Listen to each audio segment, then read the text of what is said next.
Shalom Bapak Ibu, kita akan merenungkan firman Tuhan. Kita berdoa.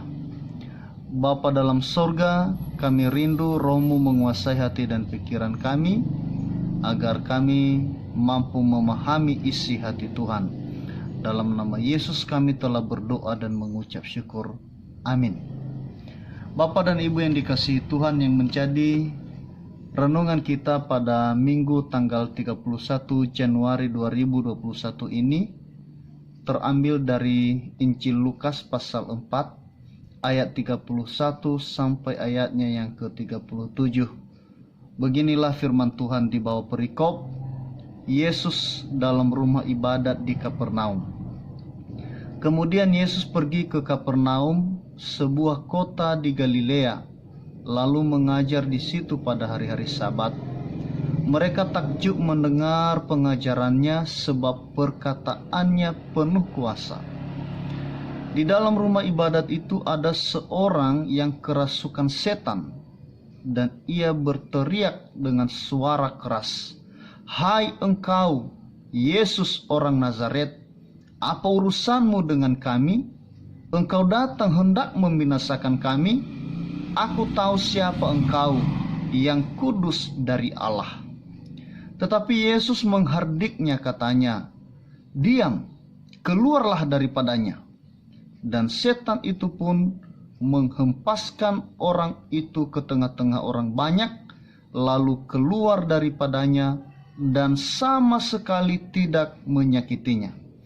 Dan semua orang takjub, lalu berkata seorang kepada yang lain, katanya, "Alangkah hebatnya perkataan ini, sebab dengan penuh wibawa dan kuasa ia memberi perintah kepada roh-roh jahat, dan mereka pun keluar, dan tersebarlah berita tentang dia kemana-mana di daerah itu."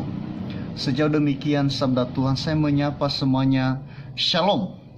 Bapak dan Ibu, tema renungan ini adalah perkataan Yesus yang penuh kuasa.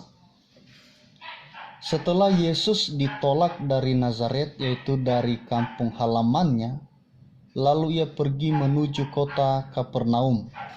Di sana ia mengajar dalam sebuah rumah ibadat tepat pada hari Sabat. Mengenai apa yang Yesus ajarkan tidak disebutkan di dalam teks. Namun dikatakan di ayat 32 bahwa orang-orang takjub mendengar pengajarannya. Orang-orang merasa heran dan kagum atas setiap perkataannya. Alasannya apa? Karena perkataannya penuh kuasa. Penuh kuasa dalam bahasa Yunani disebut exousia. Ini menunjuk kepada kemampuan khusus untuk melakukan sesuatu yang tidak bisa dilakukan oleh orang lain. Bapak dan Ibu, perkataan yang penuh kuasa tentu bukanlah sekedar perkataan yang disampaikan dengan suara yang begitu besar atau suara yang menggelegar. Bukan juga perkataan yang disusun dan disampaikan dengan begitu rapi dan tertata. Tetapi perkataan yang berkuasa itu adalah perkataan yang berisi tentang kebenaran, yaitu kebenaran yang sempurna.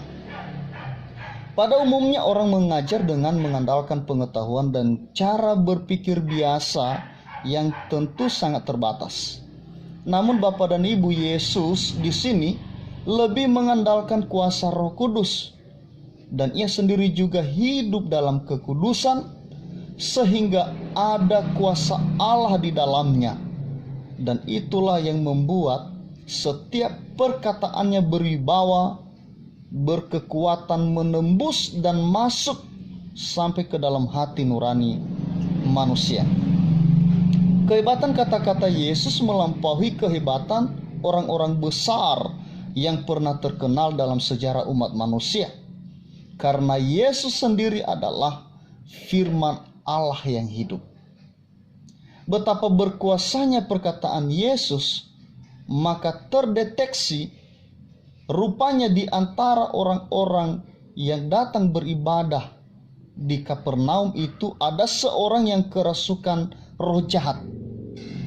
Roh jahat ini Bapak dan Ibu adalah roh yang berasal dari iblis, yaitu roh najis yang merupakan asal dan sumber dari semua kejahatan. Nah, hal yang paling berbahaya dari roh jahat atau dari iblis ini adalah hobinya menyamar, Bapak Ibu. Dan itulah taktiknya. Ia masuk dalam rumah ibadah dan berbaur dengan orang-orang yang datang beribadah dan juga mendengarkan khotbah. Ya. Dan sangat mungkin memang orang-orang yang berada dalam genggaman kuasa dan pekerjaan iblis ditemukan di dalam rumah ibadat, di antara para penyembah Allah, bahkan di dalam tubuh dan jiwa manusia. Mengapa? Karena pekerjaan mereka adalah hanya untuk merusak kehidupan, meracuni iman orang percaya, menggerogoti dan menyesatkan. Nah, ketika Yesus sedang mengajar, di dalam nas ini kita melihat bahwa roh jahat ini mungkin terusik, terganggu dan tidak tahan mendengarkan ajaran Yesus yang begitu dahsyat. Lalu ia berteriak dengan begitu keras. Itulah yang dicatat di dalam ayat 33 itu. Ya. Di dalam rumah ibadat itu ada seorang yang kerasukan setan dan ia berteriak dengan suara keras. Nah, Bapak dan Ibu yang dikasihi Tuhan, sifat iblis memang sangat berlawanan secara langsung dengan sifat-sifat Allah yang murni dan kudus. Itulah sebabnya mereka sangat ketakutan, merasa gemetar, dan berteriak dengan begitu keras. Dan yang paling mereka takutkan adalah hukuman pembinasaan yang akan dilakukan oleh Yesus kepada mereka. Itulah yang dicatat di dalam ayat 34 bagian A dan B. Ya, kita baca, "Hai engkau Yesus orang Nazaret, apa urusanmu dengan kami? Engkau datang hendak membinasakan kami?" Nah, Bapak Ibu yang dikasihi Tuhan, di sini rupanya iblis takut binasa. Tetapi anehnya mereka tidak mau bertobat. Ya. Asesegei alua heda sifat simanedae. Ya.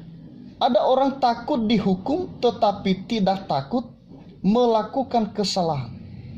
Takut dipenjara tetapi tidak takut mencuri, tidak takut membunuh. Takut digosipkan tetapi tidak takut menggosip. Takut direndahkan tetapi tidak berhenti merendahkan orang lain. Dan seperti itulah yang terjadi kepada roh jahat ini. Ya.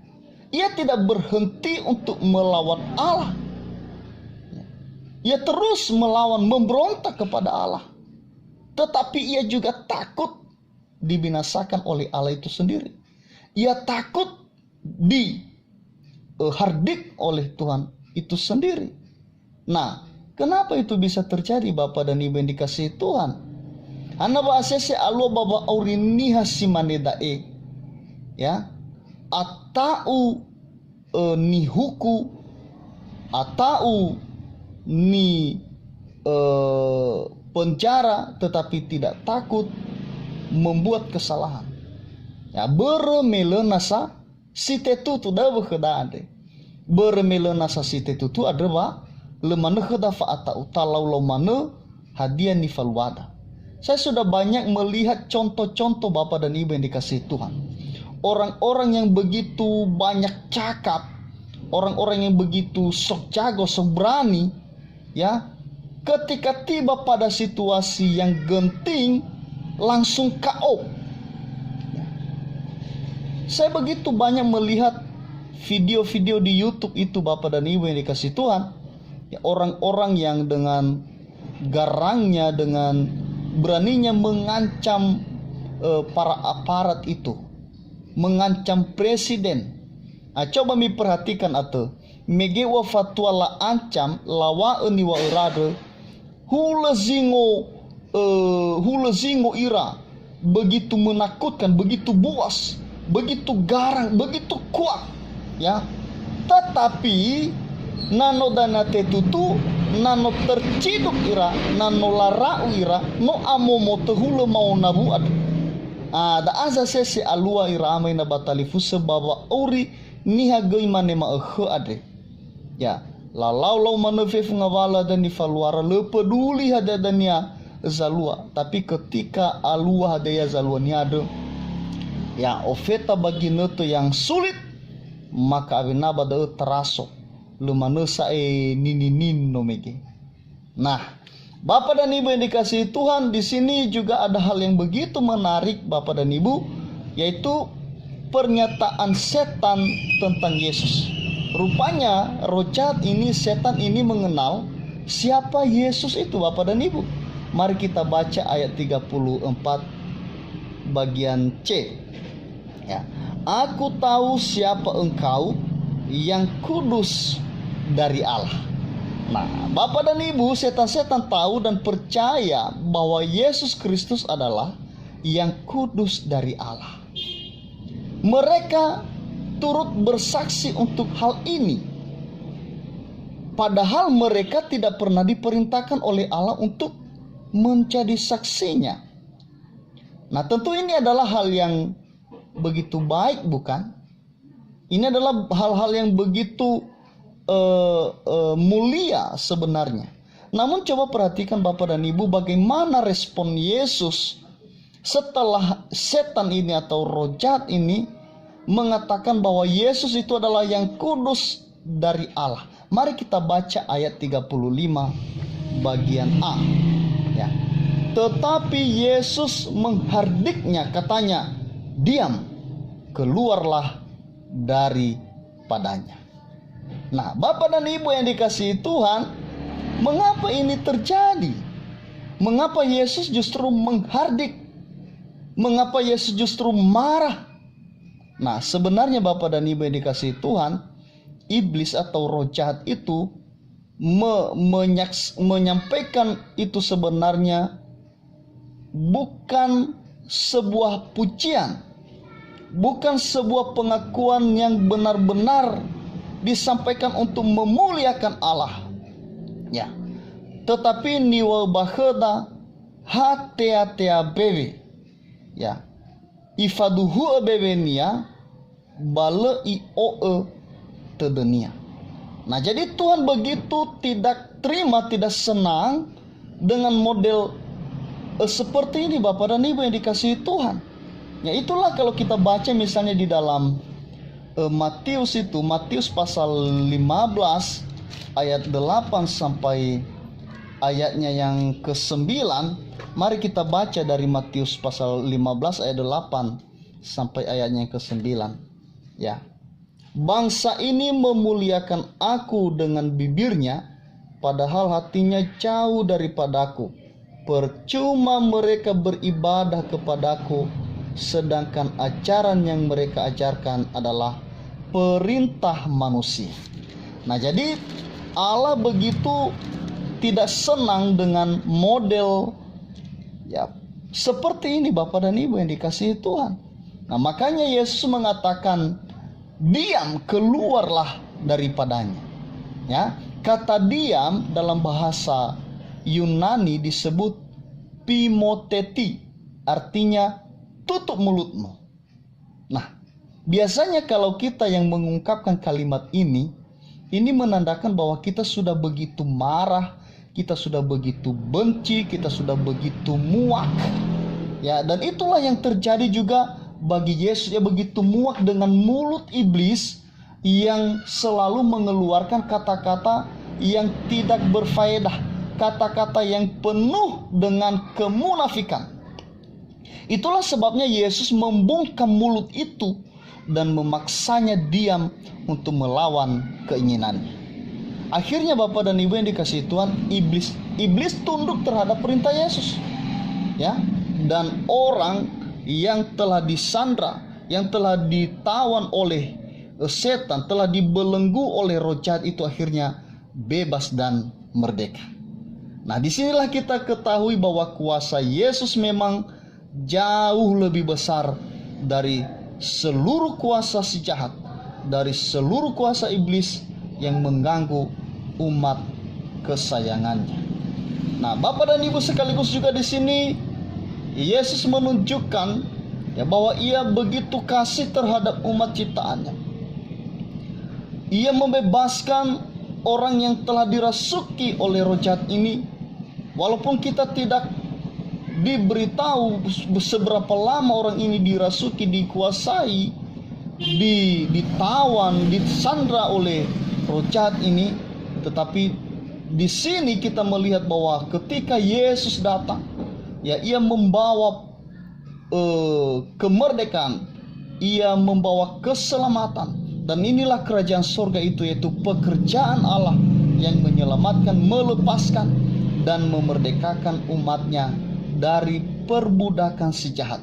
Lihatlah Bapak dan Ibu, terjadi peristiwa pembebasan ini adalah di rumah Allah, tempat di mana nama Tuhan dimuliakan, tempat di mana kita bisa berjumpa dengan Allah. Maka Bapak dan Ibu, ya, jangan abaikan waktu-waktu khusus bagi Tuhan. Waktu-waktu di mana kita harus beribadah, terhubung dengan Tuhan Sang Pemilik kehidupan kita. Pada saat kita berhadapan dengan Tuhan dalam ibadah-ibadah kita, maka pada saat itu sebenarnya kita mendapatkan kuasa baru, kita mendapatkan kemerdekaan, kita mendapatkan keselamatan dan pembebasan dari kuasa-kuasa si jahat. Maka Bapak dan Ibu jangan pernah berhenti untuk terus beribadah kepada Tuhan. Apapun dan dalam situasi apapun, dalam kondisi apapun dalam hidup ini, jangan pernah tinggalkan ibadah dengan Tuhan. Nah, Bapak dan Ibu yang dikasihi Tuhan, kalau kita mencari siapakah sosok gerangan orang yang telah dirasuki oleh roh jahat ini, di sini memang tidak disebutkan Bapak dan Ibu yang dikasihi Tuhan. Dan tentu ini bukanlah soal yang terlalu penting untuk kita ketahui. Tetapi yang sangat perlu kita ketahui adalah hal-hal apa sajakah yang memungkinkan seseorang dapat kerasukan roh jahat itu. Nah, dalam Alkitab kita ketahui beberapa penyebab utama, ya, yaitu pertama, ketika hati sudah terpatri dengan harta duniawi atau hal-hal yang material. Itu bisa kita lihat dalam kehidupan Yudas. Yudas yang begitu terpikat hatinya dengan hal-hal duniawi, dengan harta duniawi dan yang sifatnya material, akhirnya ia dirasuki oleh roh jahat, ya. Ia dikuasai oleh roh jahat dan menjual Yesus, dan akhirnya ia menghadapi akhir hidup yang begitu tragis. Itu adalah hal yang pertama yang memungkinkan roh jahat itu bisa merasuki hati setiap orang. Maka kita mesti bijak-bijak untuk menjalani hari-hari di dunia ini, Bapak dan Ibu yang dikasihi Tuhan. Kita harus tetap mengutamakan mencari dahulu kerajaan Allah, ya, dan kebenarannya, dan semuanya itu, ya, akan ditambahkan kepada kita. Yang kedua, kemungkinan kuasa roh jahat itu merasuki hidup setiap orang adalah ketika seseorang itu berani mencoba memberontak dan melawan kehendak Allah. Ya, kita bisa belajar dari kisah Saul, raja pertama di tengah-tengah bangsa Israel. Ketika ia terus melawan Allah, tidak menuruti kehendak dan perintah Allah, akhirnya roh Allah dicabut dari dalam hidupnya. Lalu roh jahat masuk dan merusak kehidupannya. Dan kita melihat bagaimana akhir kehidupan Saul begitu tragis, Bapak dan Ibu yang dikasihi Tuhan. Yang ketiga, ya, kemungkinan roh jahat itu merasuki hidup setiap orang ketika seseorang itu tergoda bersekutu dengan ilah-ilah yang menyembah kepada roh-roh jahat, belajar ilmu hitam, belajar ilmu gaib, asa selawa bahwa dada edanemu, nasohe dadanemu, keinginan untuk belajar kepada ilmu-ilmu yang tidak berasal dari Tuhan, bersekutu dengan iblis, bersekutu dengan roh jahat, maka itulah saatnya roh jahat itu paling berkuasa untuk merusak dan menguasai kehidupan seseorang. Itulah sebabnya di dalam Imamat pasal 17 ayat 7, Mazmur pasal 106 ayat 37, dan 1 Korintus pasal 10 ayat 20, kita selalu diingatkan agar kita menjauhkan diri dari perbuatan-perbuatan yang tidak berkenan kepada Tuhan, atau yang dapat membuat hidup kita dicacah, dikuasai, dan ditawan oleh roh-roh jahat. Yang keempat, yang memungkinkan seseorang itu mengalami kerasukan roh jahat adalah ketika seseorang itu mengalami kekosongan batin, ya, perasaan hampa, ya, hati-hati dengan kegalauan, hati-hati dengan melamun terus. Itu adalah saat-saat yang paling berpotensi, ya, hidup kita akan dimasuki oleh roh-roh jahat. Coba baca nanti di dalam Lukas pasal 11 ayat 24 sampai ayatnya yang ke-26. Ya, iblis selalu mencari tempat yang kosong dan ia berusaha untuk menguasainya. Nah, Bapak dan Ibu yang dikasihi Tuhan, kita sudah mengetahui bahwa orang-orang yang sudah dirasuki oleh roh jahat, mereka tidak pernah tenang di dalam kehidupannya. Mereka terus gelisah dan mereka selalu ingin berbuat jahat. Dan ini adalah cara setan, cara iblis untuk merampas damai sejahtera di dalam hati setiap orang. Ya, ia merampas sukacita, menghancurkan dan menyakitinya sebisa mungkin. Ya, sehingga ia merasa berhasil sampai ia merasa menang atas setiap perseteruan, setiap peperangan-peperangan yang ia lakukan. Nah, Bapak dan Ibu yang dikasihi Tuhan, pertanyaan adalah, apakah yang dapat kita lakukan? Apakah langkah yang harus kita tempuh agar kita tidak mengalami kerasukan atau terjangkit oleh roh jahat ini? Kekuatan apakah yang dapat melindungi diri kita dari serangan roh jahat ini? Nah, saya mengajak kita untuk membaca di dalam Efesus pasal 6 ayat 10 sampai ayatnya yang ke-20. Pembacaan kedua untuk minggu ini, ya. Kita di situ diarahkan bahwa kita harus kuat di dalam Tuhan dan mengenakan seluruh perlengkapan senjata Allah. Apa saja itu, Bapak dan Ibu yang dikasihi Tuhan? Pertama, berpegang teguh di dalam iman, sebab itu adalah perisai. Perisai, pelindung, ya, baluse niha keriso, ya, ia da famatinya ada famati saro bakhezo aya ita Yesu keriso. Kedua, berdoa.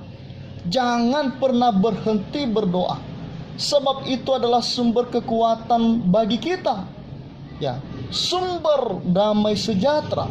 Itu adalah nafas hidup kita kepada Tuhan. Apapun itu, kesibukan apapun, pekerjaan apapun yang kita lakukan, ya, sesibuk-sibuk apapun kita di dunia ini, jangan pernah lupa ada waktu untuk berdoa, bersekutu dengan Tuhan kita. Yang ketiga, berjaga-jaga. Jangan lengah, jangan terlena dengan pesona dunia ini, dengan keindahan dunia ini, tetapi hendaknya tetap di dalam firman Tuhan dikatakan pelitamu menyala, ya, tetap berjaga-jaga, waspada bahwa waktunya Tuhan, ya, tidak kita ketahui, dan waktunya iblis datang untuk menyerang juga pada saat-saat kita lengah dan tidak merasa, pada saat kita merasa aman. Kemudian yang keempat, kita tetap harus hidup di dalam kebenaran dan keadilan. Hendaknya inilah yang menghiasi kehidupan orang-orang yang percaya kepada Tuhan. Yang kelima, melayani dengan kerelaan, memberi hidup dengan tulus, dengan ikhlas, demi memuliakan Tuhan di dalam kehidupan kita. Dan yang terakhir, kita harus memperlengkapi diri dengan pedang roh. Pedang roh yaitu firman Allah, perkataan Allah. Ya, kata-kata Allah yang penuh kuasa, yang berkuasa untuk menghardik, menghalau kuasa si iblis yang merusak kehidupan orang-orang yang percaya kepadanya.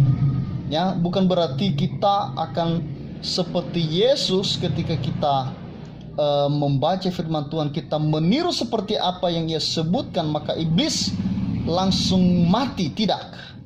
Atau kita selalu bawa-bawa Alkitab kemana kita pergi. Ya, ada pernah saya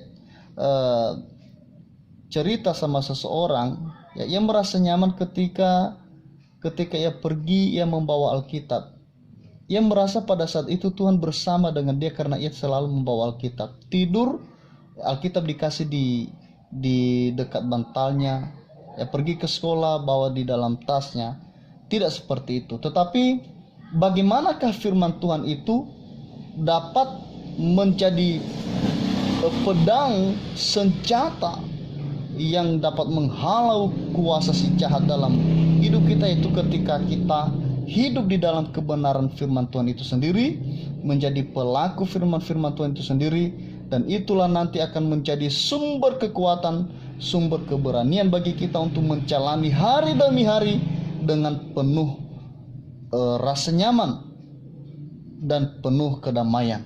Nah, inilah Bapak dan Ibu yang dikasihi Tuhan, perlengkapan rohani kita, ya, yang dapat menghalau segala tipu muslihat iblis yang selalu aktif dan berusaha merasuki hidup setiap orang. Maka kita harus terus mempergunakan itu, senjata-senjata, perlengkapan senjata Allah ini, perkataan-perkataan Yesus di dalam Alkitab, itulah yang merupakan kekuatan kita untuk menjalani hidup di dunia ini. Sejauh demikian firman Tuhan, biarlah Roh Kudus yang terus menguatkan kita untuk melakukannya dan merenungkannya di dalam hidup kita masing-masing. Amin.